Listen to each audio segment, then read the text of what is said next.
I'm here today with Eoin Finn, who is a resident of Howe Sound and a member of the community grassroots group My Sea to Sky that's been doing a lot of work on the ground to raise awareness about the risks posed by proposed LNG plant near Squamish, the Woodfibre LNG plant, and other potential tanker traffic and related infrastructure.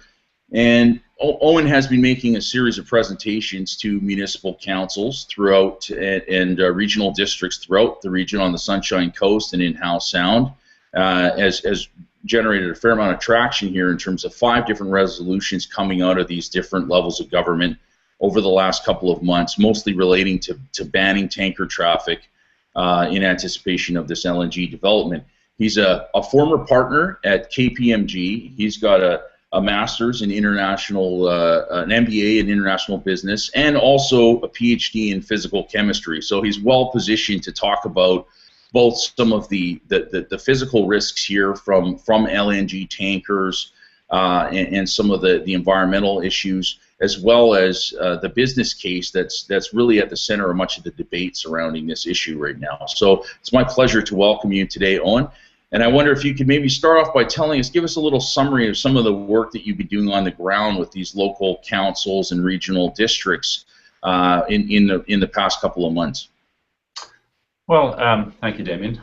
I'm an unlikely activist, but last fall I learned about this proposed Woodfibre LNG plant and spent several months researching what is LNG and is it as benign as the BC government would represent it to be, and what are the consequences, both economic, social, and hazard of putting an LNG plant in the middle of Howe Sound. And I set out then on a discovery and a circuit of about 24 regional districts, municipal councils, and some other interest groups, and made some presentations of what I found in all that research. It was interesting to have the information that was not being provided by either the proponent or by the BC Government Environment Assessment Office in order to explain what the hazards and risks and benefits of this proposal might be. So from that I got 5 different resolutions from the municipalities of West Vancouver, Lions Bay, Gibsons, and the regional district of Sunshine Coast Regional District, and of course Islands Trust, which has some jurisdiction in Howe Sound itself. They have all suggested banning the passage of LNG tankers through Howe Sound and through alongside their different geographies, for the reasons I outlined, which is it's dangerous stuff.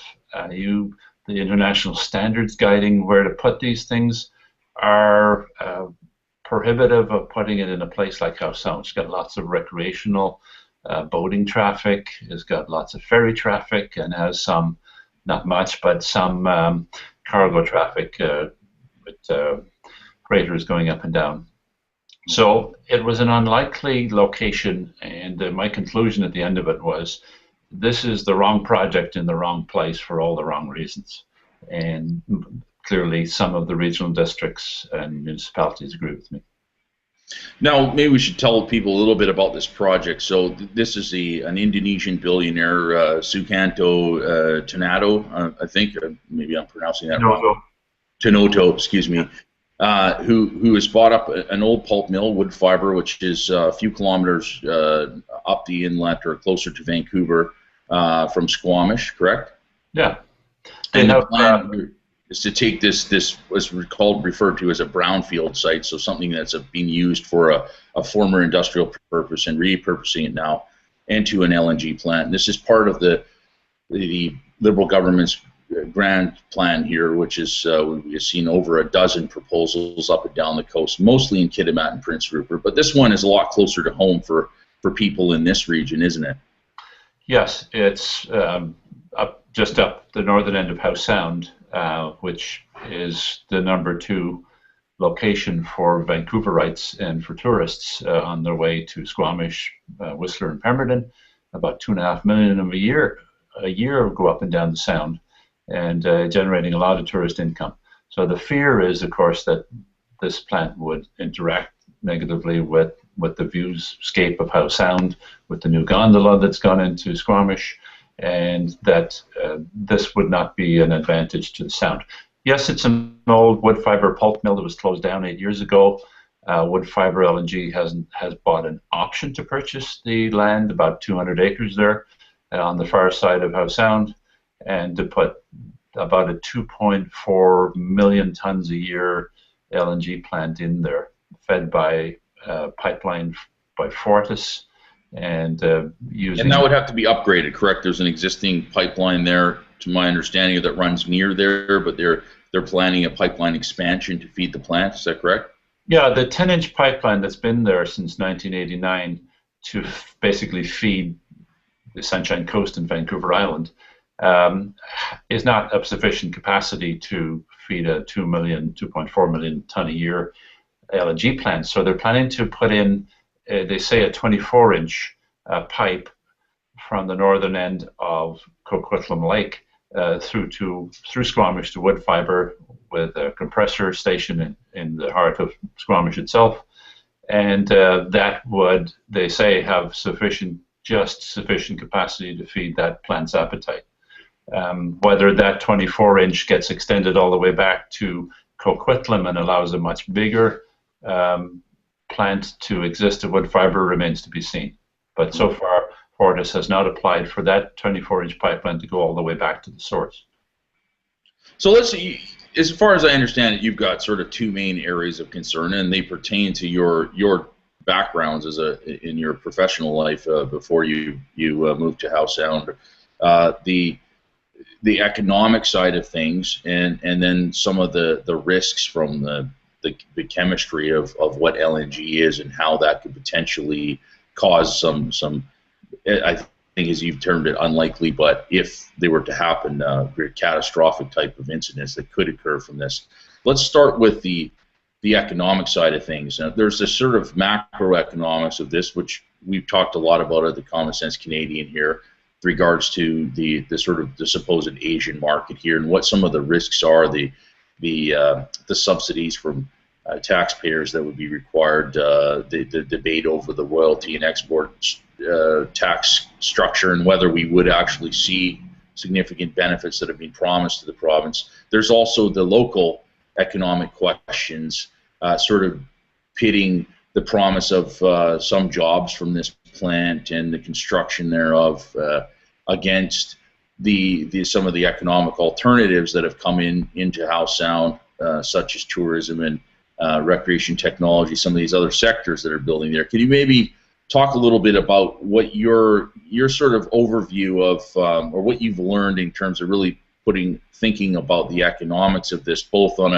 a broader level in terms of the LNG plant and what it means on the ground for Howe Sound and some of the choices that people may be making here with this industry? Well, let's look at the positives first, as I'm sure a lot of people in Squamish do.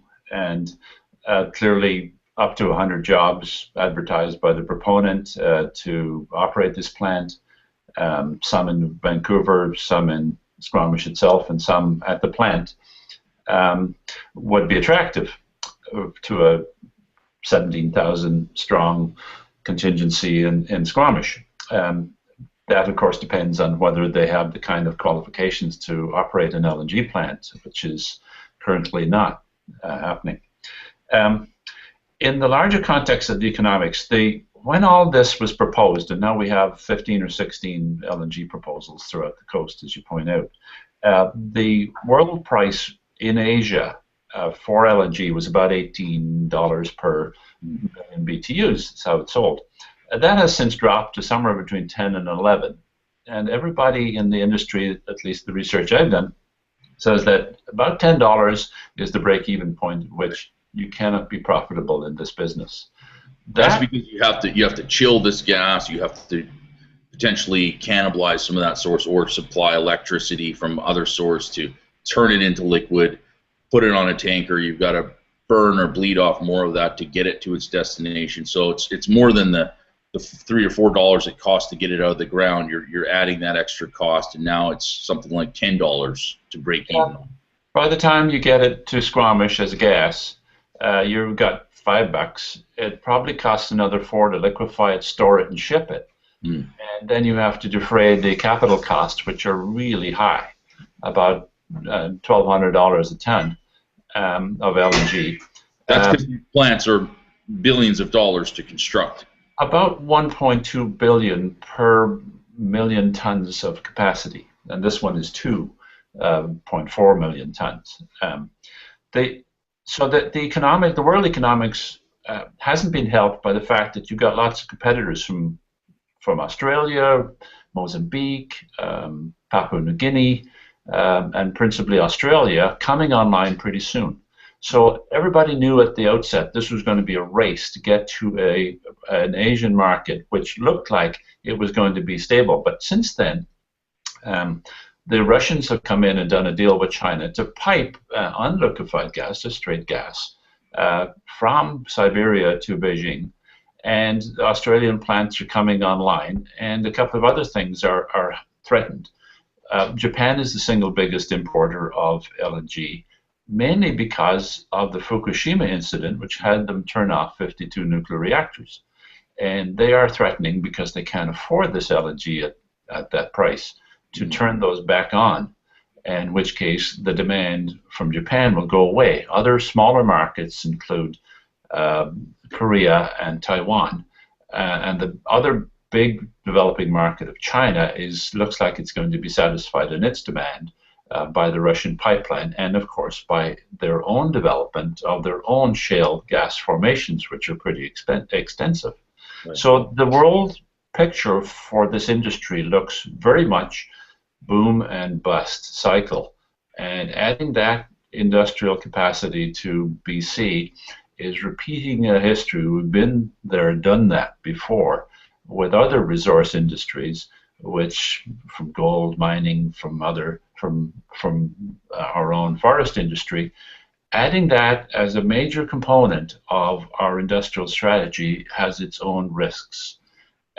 This plant, in order to be profitable, has to have a price well north of $10, and has to receive, as it looks like it's going to, the kind of benefits that these resource industries get from government. A lower price power supply from BC Hydro than we could ever achieve as residential customers. Brakes on taxes. We have announced in BC that we might charge up to 7% royalty tax on LNG, but that has not been finalized. There are subsidies. They're able to deduct their capital costs before they start paying that. That's on net income, which is troublesome in itself, because of the way these companies are structured. They're multinationals, and they can offshore and do offshore much of the profits of this thing when they sell the gas abroad. It's possible that of that 7% that we could see nothing of that, or a smaller amount than what's being promised? They're offshoring, or what's called transfer pricing, is a perfectly legal strategy for a multinational company. The OECD countries have worked for years to try and stamp it out because of the inequities it causes, but have not succeeded. This company has, or at least its parent companies, have a track record in offshoring profits, and were recently fined by the Indonesian government for offshoring profits to the British Virgin Islands. So we have a track record here. I'm saying that it is perfectly legal to do that, but it is not equitable and does not guarantee a return for its significant investment in this industry. So the economics of LNG look particularly iffy. The economics of this one, because it's about 1/10 the size of typical world scale LNG plants, look particularly iffy.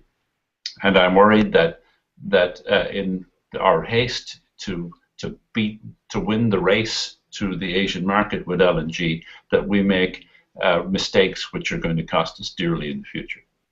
So what are some of those potential mistakes economically? Give me a sense of what the potential alternative economic model or future for Howe Sound, which was historically a fairly industrial place, but as you and others have pointed out, it is in a state of transformation in recent years. Some of the health of the inlet has been coming back ecologically, and there is a transformation alongside that economically with sort of new opportunities that have opened up. What are some of the trade-offs that might be made and the things that would be lost from going down this reindustrialization LNG path? If you take Squamish's view, Squamish has a working population of about 11,000. So 100, even if it is 100 in Squamish, I expect that it will be maybe 60 in Squamish, is a drop in the bucket in regard to this plant in terms of their total employment picture. Yes, there would be indirect jobs as a result of some direct manufacturing LNG jobs, but the other alternatives that might be more sympathetic to the Sound being a tourist mecca, B, a recreational area for Vancouverites, and would include anything from for example, fish farming in a closed containment approach because of the proximity of the Squamish River salmon run, to augment the current Britannia Mine Museum and the Railway Museum that's at Squamish with something that might represent the historical nature of Woodfibre itself, which was, of course, a pulp and paper operation, and to put something of the nature of a tourist scene there, the combination of a working closed containment salmon farm and a tourist oriented logging museum might be an attractive proposition to augment the tourism-based industry in Squamish. The RegTech industry is recent in that Squamish advertises itself as the recreational capital of the world. And to enhance that, some recreational technology firms have recently set up in Squamish, as have two major universities. So the nature of Squamish is changing, and the nature of the Sound is changing, in that the old ravages of the 19th century industrialization are slowly being wiped away and replaced by tourism and recreational technology-oriented firms.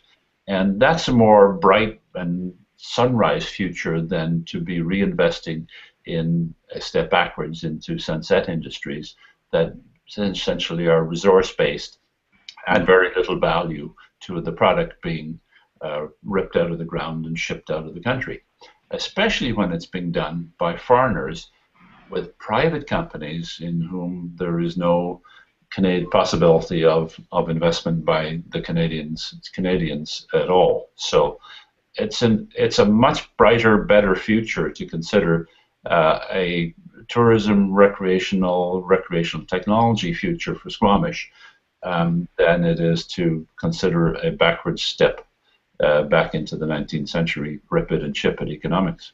And do you see it as an either-or proposition? Is it really a choice between one future or another? Can the two coexist? Yes.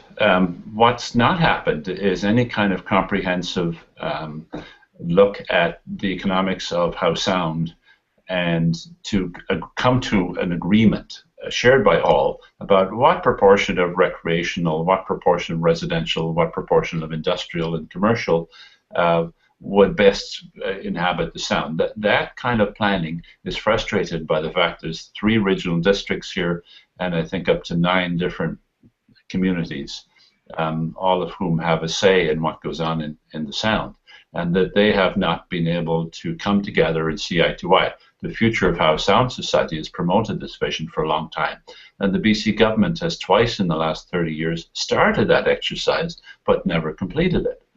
And so this is an opportunity to complete that, but in the meantime we have 4 or 5 major industrial projects threatening the Sound, and most people like me are fearful that what we will be doing if we concentrate on the long term is we'll suddenly wake up and find that we're banging the stable door after the horse has gone, and the Sound has returned to its industrial past.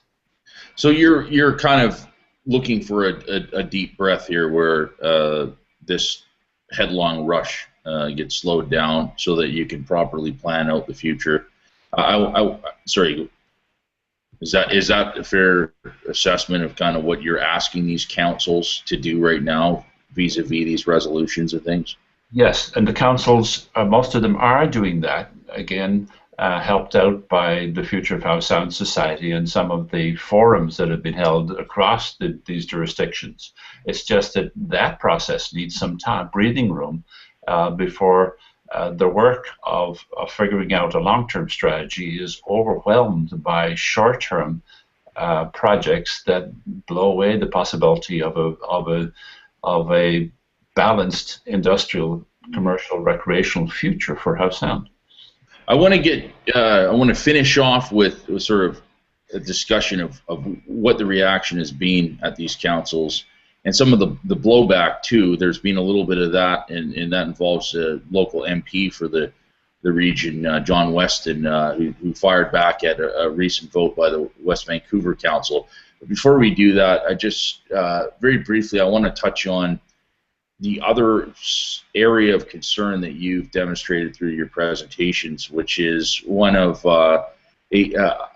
I think fair to say an unlikely but potentially catastrophic risks associated with these tankers. And I want you to put your chemist's hat on here and maybe talk a little bit about what concerns you've presented to the community and local governments on that score. Most people don't understand what LNG is. It's methane. It's a gas, much like what you burn if in your heating, your central heating, or some of you gas stoves burn there. That's propane, but methane is a very close relative and a much more dangerous relative. LNG is liquefied methane, and it comes from the northeast of BC, where it is mostly these days fracked from the ground via directional drilling and fracking technologies and piped down into the lower mainland. It is then cooled to make it a liquid to 1/600th of its gas volume, and it becomes a liquid at minus 160. That's twice as cold as anywhere on Earth has ever been. It is then stored in Woodfibre on two tankers sitting on in the water, 116,000 tons of it, waiting for a tanker to arrive from Asia, pick it up, transfer it to that tanker, and then it winds its way down the Sound. And these are big tankers. These are some of the biggest ships in the world, I gather. Twice as big, twice as wide, twice as tall as a BC ferry. And with a stopping, you can't stop these things less than about 8 kilometers once you get them rolling. And the pilot at the back can't see anything that doesn't have a big radar footprint about 1.2 kilometers in front of him. Now, that's scary enough when you consider the amount of yachting, small boat traffic that goes on in the Sound, and the number of 3 or 4 ferry routes that traverse the Sound. But this tanker, each of them, and there'll be about 40 of them a year going up and down the Sound, each carry enough thermal power to equate to about 70 Hiroshima-sized atom bombs. You set one of these things off, you wind up not with as much an explosion as a fireball. Now, and these are the #1 terrorist target, as described by Homeland Security in the US. Were that awful event to happen, and yes, it's unlikely, then a release of about 60,000 tons from one of these tankers of LNG would form a low cloud which the wind would blow in the direction of some fairly populated centers like West Vancouver, Bowen Island, and the island that I live on, and would, if ignited, and anything will ignite it, wipe out most of the population within several kilometers of a major spill. That's worst case. It hasn't happened in 40 years of tankers plying the water, but the major companies in the world who do operate these tankers are all the senior people with a lot of experience in this industry, and the industry guards its safeguards very jealously. This company is not a member of that group and would probably not qualify for membership of that group. So I'm afraid for whether these tankers would be well regulated, and we've had some bad experiences recently with Transport Canada and their regulation. We have the idea that the whole regulation of tanker traffic is by Transport Canada, and this is the first LNG export plant in the entire country. And we have a BC Environmental Assessment Office who has never seen an LNG tanker nor dealt with an LNG plant, who will be charged with approving and regulating this industry. I'm nervous. I think everybody should be nervous until we get some questions answered. What do you say to critics who would call that fear-mongering? I would say two words: lackmegantic. How possible was it that they would park a train on top of a hill and that a fire would happen in the engine, that turned the engine off, slowly the brakes would stop working, and it would roll backwards and kill 47 people and destroy a beautiful town in Quebec? You would have rated that as pretty unlikely, but unlikely things do happen, particularly as we have found out recently in Mount Poly, where we have a disaster happening where the regulator did not regulate, and our government has lots of questions to answer, and we have deep suspicion on the part of citizens as to their willingness, ability, and desire to regulate properly these large-scale industrial projects. I don't have a great deal of confidence, and I think I have reasonable justification not to, as do many of the councils that I've spoken to around the Sound, who would have to provide disaster plans, live with decreased property values and taxes, and provide the firefighting capabilities to try and put out the biggest Roman candle in the world, threatening its population. I don't think they're all prepared for that, and they're asking questions, as am I. So that brings us to recent developments that you've been instrumental in terms of making these presentations to these councils. Give us a sense of the votes that they've taken, some of these resolutions, and where things are at right now. And maybe you could talk a little bit about West Vancouver too, because they took a vote, and then under pressure from the MP, John Weston, it seemed like they started to do a bit of backsliding there. I know also the Squamish and Lillooet Regional District, which would seem to be the kind of the big regional government player at the table right now. They're under some pressure, but they have yet to pass a resolution on this level, to my understanding. So maybe you could walk us through what that process has looked like and where you're headed from here. I guess the presentations I've made to pretty well about, as I said, 24 different groups, about a dozen of which are regional districts and municipalities around the Sound and the routes to the Pacific of these tankers. The overwhelming impression I got was one of shock. We didn't know. We thought LNG was benign, that you couldn't set fire to it, and in its liquid form, no, you couldn't, but that's true also of gasoline. It's the vapor that will hurt you. And how big these ships are, they were thinking how much they stand in danger of colliding with other ships, particularly in the Haro Strait south of Victoria, and the whole buildup of this industry was a major shock to them. The implications for their populations and for their fiduciary duty to protect their populations were pretty sobering for these municipalities. They were even more, they were not happy that the BC Environmental Assessment Office had excluded them all from participation in the working group for this project, and they had no voice. Nor were did they apply to do that, but they were turned down? Is that? No, that's in the process that BC has. It's the project manager from the BC Environmental Assessment Office decides pretty well unilaterally who is and is not getting to be on the working group.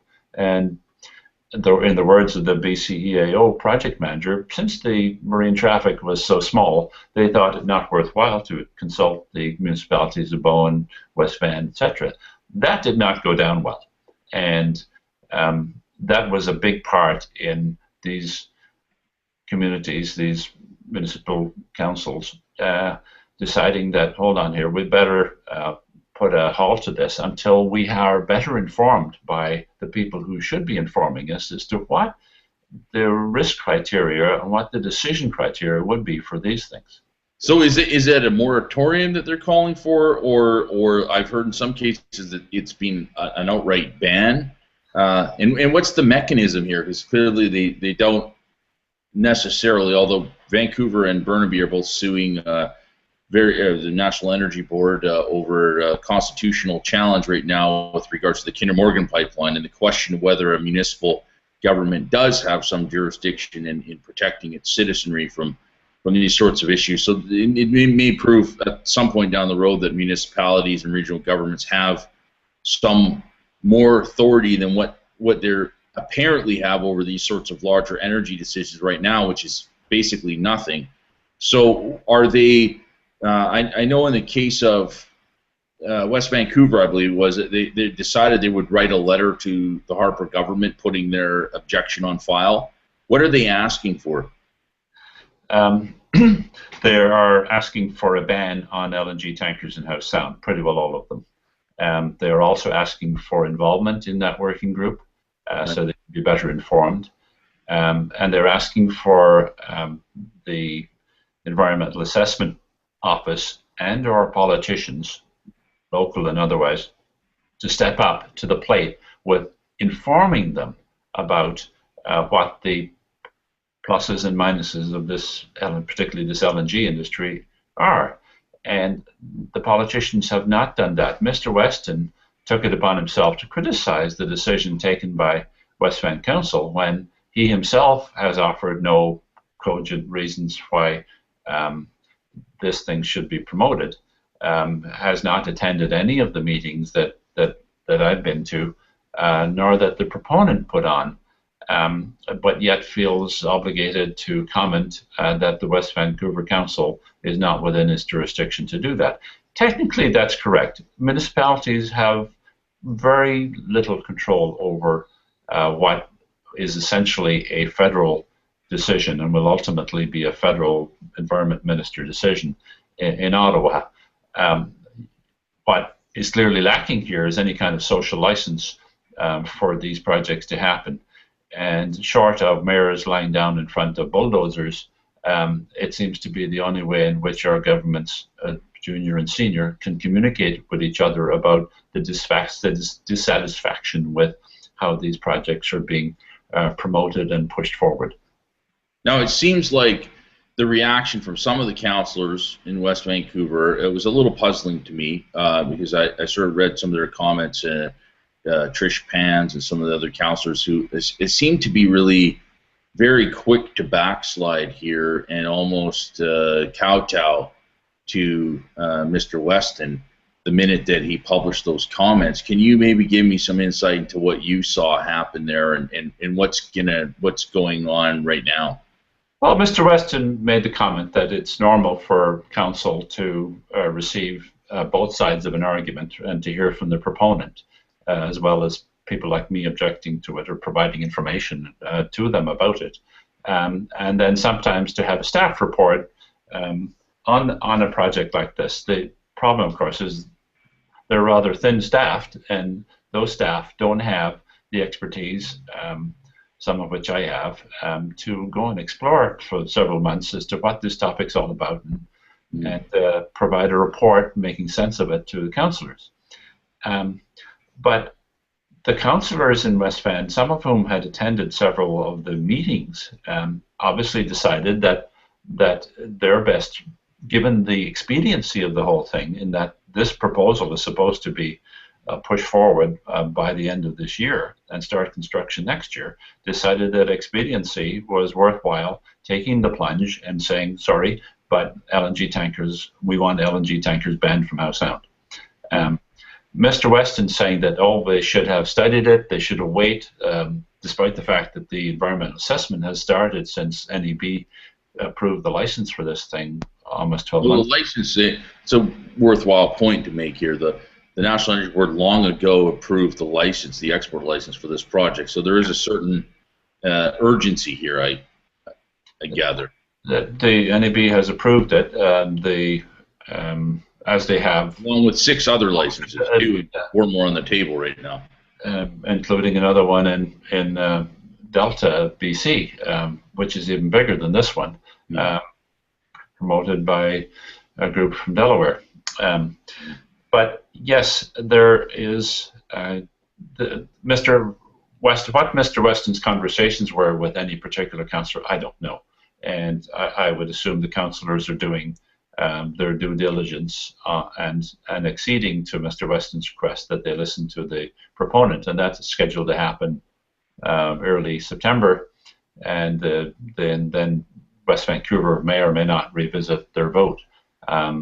So I find it odd that Mr. Weston would do that, given how in the history of these things, Mr. Harper himself disapproved of a plan in eastern Canada to bring LNG tankers through Canadian waters, and is quoted in Hansard as bitterly opposing it, and set policy back in 2007-8, saying that the Canadian government does not regards LNG tankers as very hazardous to local populations and want to remove them from Canadian waters. At the time, that was a US proposal, which would have had to travel LNG tankers through Canadian waters.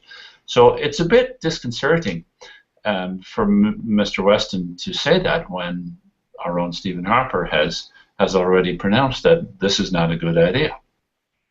That said, those were based on safety concerns, or what yes, very much so. They said LNG tankers are far too hazardous to allow in Canadian waters, and that's a statement by a federal cabinet minister and also by Michael Wilson, the then ambassador to the United States, to his counterpart there. So I find it odd that suddenly we have the same government with less consideration for the populations of coastal BC and coastal Howe Sound being equally at risk from these things. So where does it go from here? I mean, it sounds like there's a real sort of pushback and a battle on the ground right now forming, as we've seen with the Kinder Morgan pipeline in Vancouver here, where municipal governments are going to bat for public concerns about these large-scale projects that are federally regulated. Squamish and Lillooet Regional District, they would seem to be a big player in this, given the location of the plant and the size of that regional district. They haven't gone on the record yet, as far as I understand. What does the next few months look like on this sort of this local battleground around LNG? I believe it's called the Battle for Social License. For social license, okay. Squamish Council has refused to hold or deferred a decision, which amounts to about the same thing, to hold a referendum in Squamish as to whether this project should or should not go ahead, and to hold a public discourse on the advantages and disadvantages. One of the councillors was quoted as comparing it to a judge trial versus a jury trial, and that sometimes a judge is better informed to make a decision which a jury couldn't. I find that fairly arrogant as an elected official. So you would like a referendum, to be clear, is that what you're... I certainly like a public discourse started by politicians of all stripes on whether this stuff, we really want to do this stuff or not. Right. A referendum in Squamish, which might or might not carry any weight, in fact, it would not be binding on pretty well anybody, is a lot of effort, and there are simpler, easier ways to do that. But if push comes to shove and I'm asked, do you want a referendum or not, the answer is an overwhelming, resounding yes. Let's have it. And let's, in the meantime, inform the citizens of Squamish as to what the pros and cons of this are. There's been some done, but none of it's been done by the council. And so do you think that they're being enticed by some of these promises? Do they see benefits for the community that you don't see potentially here, or what do you think their reluctance is compared to some of the other communities like Lions Bay and West Vancouver, et cetera, that have taken positions on this? Well, Squamish could, in the best of circumstances, see 100 jobs, and some more construction jobs. I think it's more assembly jobs of this plant, right, which will be manufactured abroad and shipped over for assembly.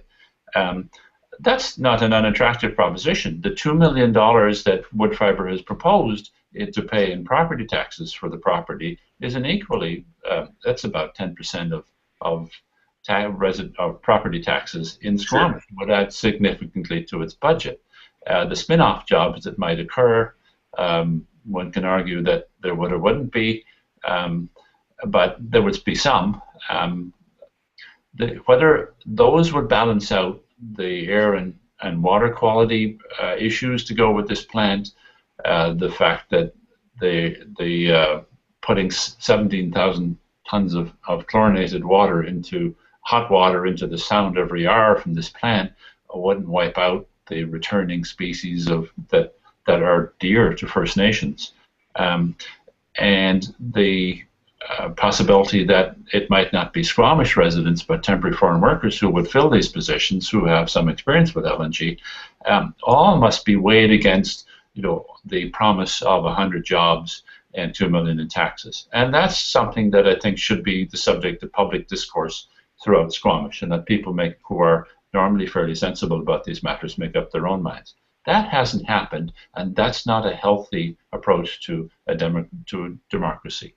So I gather, and we'll let you go here in a sec. I gather that's your project over the next few months here, is to try to keep putting pressure on that regional district and others to take stronger position to put this out to the public for dialogue. Yes, and to have the public have a say in, well, if we're going to have something like this, let's see what conditions might be acceptable to us to put this here. But in the stealth of night, to plonk an LNG plant with an unknown impact on economy, the social strata of Squamish, and the environment in Howe Sound, the #1 jewel of Metro Vancouver, and the generator of 1.4 billion of income, of tourism and recreational income to the Howe Sound area. To put all that at risk for those, that's a big question mark. I hope to have people make an informed decision about this, and either way, and to have it done in the broad light of day, and decide whether this is really what they want for the future. It will be a test of Squamish's new population, who have a different vision, I think, than the old vision of old Squamish. There is a new Squamish, and I think the Squamish Council and the Squamish-Lillooet Regional District had better come to an understanding of what the new Squamish thinks. If I can help make that happen, then my job will be done. Well, Eoin, it's been a pleasure having you here today from the trenches of the battle over social license for LNG in Howe Sound, and we'll certainly stay tuned to your efforts here. It's going to be interesting next year as this issue continues to play out, and we'll hopefully have you on again to follow up on the latest updates from Howe Sound. Thank you very much. Thank you very much, Damien. Bye.